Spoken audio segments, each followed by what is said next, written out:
வணக்கம் நண்பர்களே. மெட்ராஸ் ஹைகோர்ட் ரெக்ரூட்மெண்ட்டை பொறுத்த வரைக்கும் நம்ம ஒரு கிளைமேக்ஸை நெருங்கிட்டோம் அப்படின்னே சொல்லலாம். ஸோ நமக்கான எல்லா தகவலுமே கிடைச்சிருச்சு. அதாவது ஸ்கோர் வந்து அஃபிஷியலாக ரிலீஸ் பண்ணிட்டாங்க.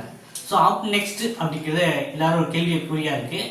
ஸோ நான் வந்து நெக்ஸ்ட் லெவல் போவேனா அப்படிங்கிறது ஏகப்பட்டோட எதிர்பார்ப்பா இருக்குது. ஓகேவா?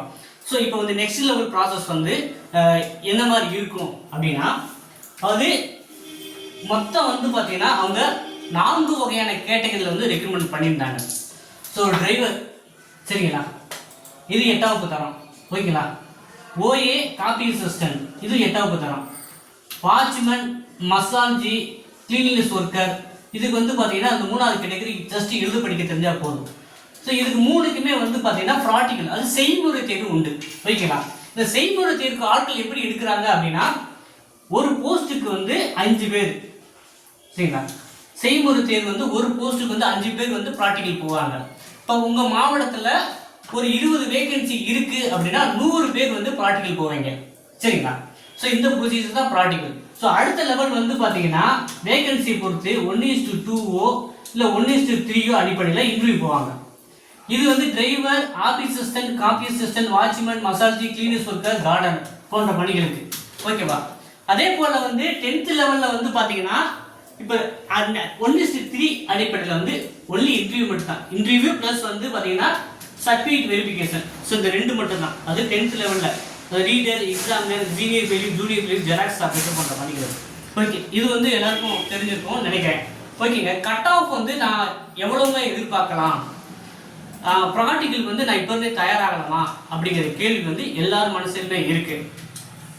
அதாவது இந்த கட் ஆஃப் அப்படிங்கிறது இதை வச்சு நிறைய பேர் வீடியோ போடுறாங்க. அது வந்து பார்த்தீங்கன்னா ஸோ அதில் தான் நீங்கள் ஈகராக இருக்கீங்க அப்படிங்கிற பற்றி நிறைய பேர் வீடியோ போட்டுக்கிருக்காங்க. இந்த கட் ஆஃப்ங்கிற ஒன்று வந்து எல்லாத்துக்குமே எல்லா கேஸ்ட்டுக்குமே டிஃப்ரெண்ட்டாக மாறுபடும், ஒவ்வொரு மாவட்டத்துக்குமே மாறுபடும். இப்போ உதாரணமாக சென்னையில் மட்டும் பார்த்தீங்கன்னா வேகன்சி பல்க் ரெக்ரூட்மெண்ட், ஆனால் சென்னையில் தான் அதிக பாப்புலேஷன் இருக்குது. ஸோ அப்போ வந்து பார்த்தீங்கன்னா எப்படி வந்து ஒரு பர்டிகுலர் கட் ஆஃப் வந்து யாரால் ப்ரிடிக்ட் பண்ண முடியும், சரிங்களா. இப்போ வந்து ரொம்ப ஒஸ்ட்டாக இருந்தவங்களுக்குலாம் கிடைக்காது, சரிங்களா. இப்போ வந்து அப்நார்மலாக வந்து இப்போ நான் வந்து பார்த்தீங்கன்னா 100க்கு வந்து 95, 97 அப்படி இருக்கிறவங்களுக்கு நான் கன்ஃபார்மாக சொல்வேன் கண்டிப்பாக வந்து போகலாம் அப்படின்ட்டு, சரிங்களா. அதே போல் வந்து 100க்கு வந்து 60 எடுத்திருக்கேன், 50 எடுத்திருக்கேன், இவங்களுக்குலாம் கண்டிப்பாக கிடைக்காது, சரிங்களா. இந்த இடைப்பட்டில் பார்டரில் இருக்காங்க பார்த்தீங்களா, பார்டர் மார்க்ஸ். ஸோ அவங்க தான் இப்போ பெரிய வந்து ஒரு கேள்விக்குறியா எனக்கு கட் ஆஃப் என்ன அப்படின்னு மாதிரி கேட்டுட்டு இருக்கீங்க, சரிங்களா. இப்போ வந்து பார்த்தீங்கன்னா நான் வந்து ஒரு சின்ன கேஸ் அப்படின்னா ஒரு எக்ஸாம்பிள் எடுத்திருக்கேன். எப்படி அப்படின்னா ஒரு பிசி கம்யூனிட்டினா அதில் எந்த மாதிரி ஸ்பிளிட் பண்ணுறாங்க அப்படிங்கிற ஒரு ஐடியாவுக்கு வருவோம். அதுக்கப்புறம் உங்களுக்கு கட் ஆஃப் பற்றி எக்ஸ்பிளைன் பண்ணுறேன். இப்போ பிசின்னு பொறுத்த மட்டும் நீங்கள் வந்து நோட்டிஃபிகேஷன் கடைசி பேஜ் எடுத்து போனாலே தெரியும்.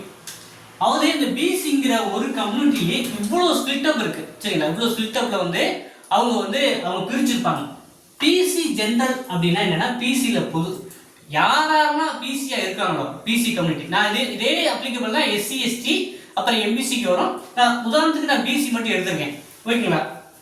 அப்போ அந்த பிசி ஜென்ரலில் யாராவதுலாம் போட்டிடுவாங்கன்னா ஆண் பெண் இருபாலாருமே, அது எல்லாருமே, அது நீங்கள் ப்ரியாரிட்டியில் வந்தாலும் சரி வேறு எதை கேட்டாலும் எல்லாமே காமனாக வந்து இதை தான் முதல்ல ஃபில் பண்ணுவாங்க.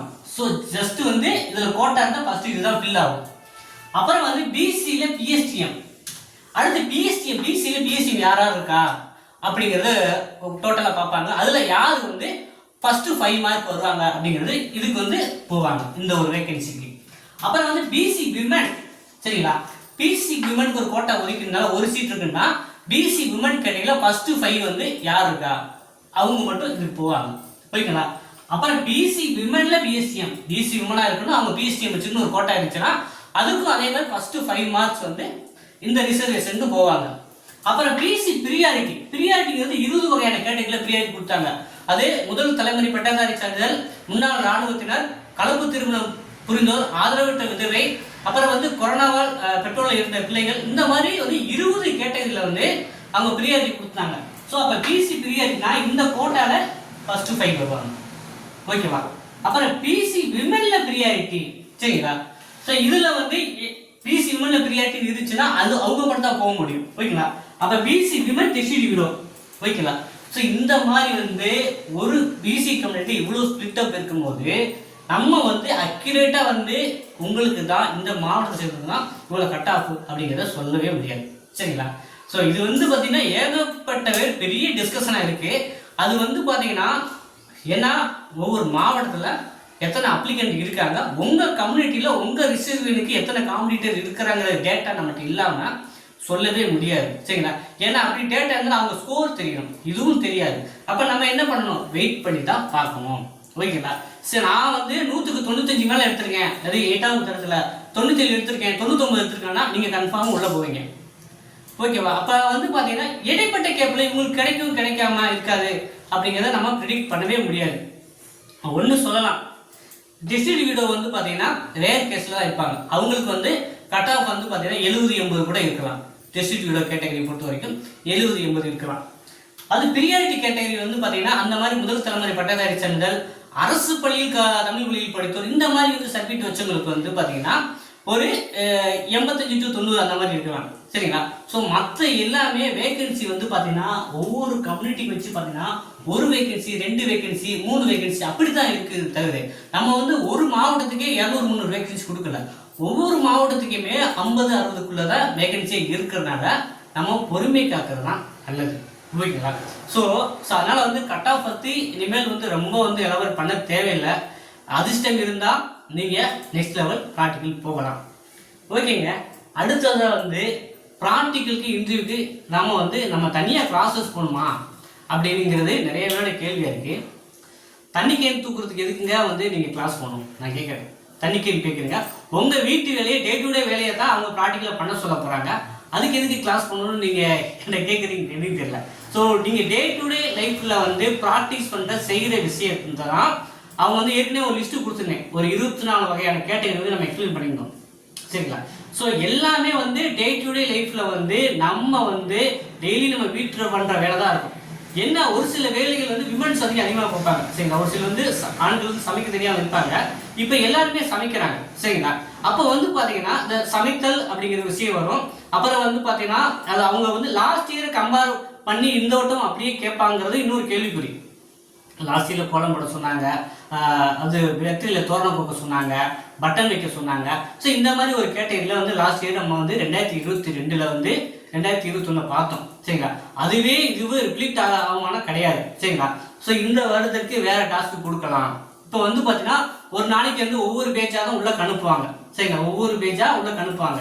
இப்போ வந்து பார்த்தீங்கன்னா கடந்த முறை வைக்கும்போது வந்து பார்த்தீங்கன்னா காலையில் என்ன டாஸ்க் கொடுத்தாங்களோ அதே தான் ஈவினிங் வரைக்கும் நடந்தது.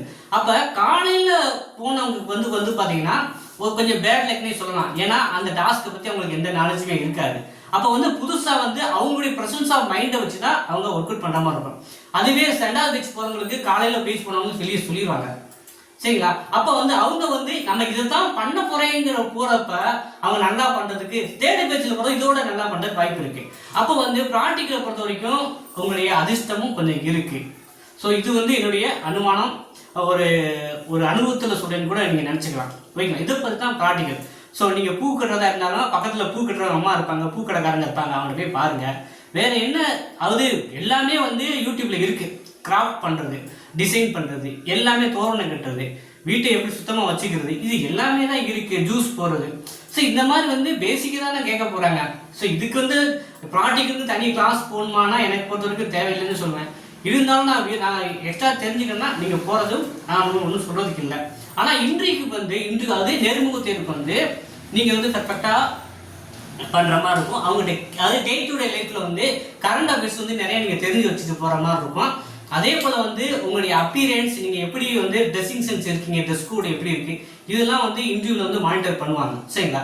ஸோ இன்டர்வியூவில் வந்து பார்த்தீங்கன்னா அவங்க அது நேர்முக தேர்வு கேட்கக்கூடியது எந்த வேலை கொடுத்தாலும் நீங்கள் பண்ணுவீங்களா அப்படிங்கிற கொஸ்டின்ஸ் இருக்கும். ஸோ அது வந்து உங்களுடைய ஃபேஸ் ரியாக்ஷன் எப்படி ரிப்ளை பண்ணுறீங்க அப்படிங்கிறதா இருக்குது. அப்புறம் வந்து நீங்கள் எதுக்கு கவர்மெண்ட் ஜாப் வரீங்க அப்படிங்கிற கேள்வி வரலாம்.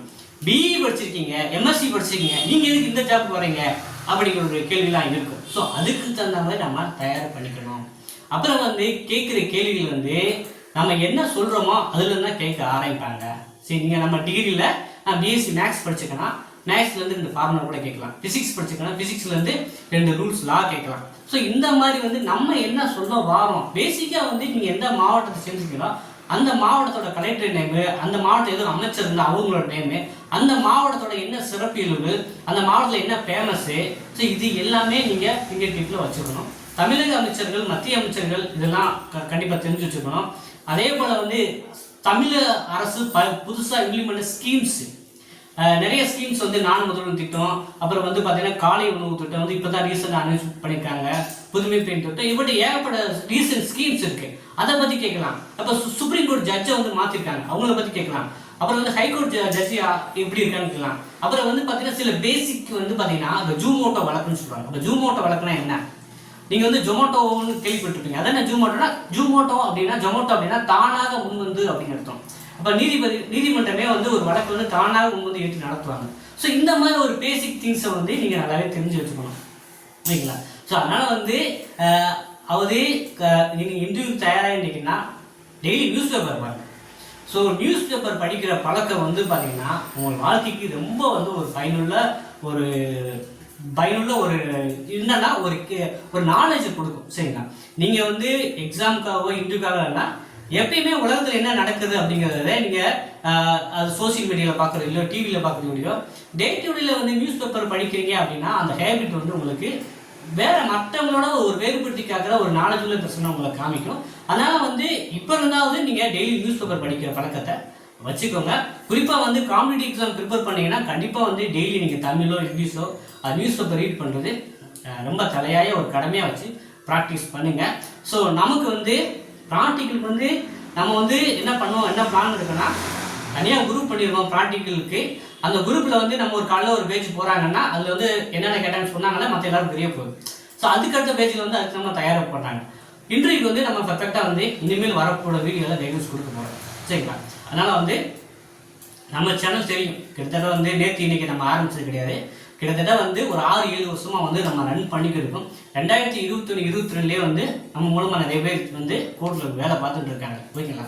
ஸோ அதனால் வந்து இனிமேலோட கைடன்ஸும் பர்ஃபெக்டாக வரத்தான் போகுது.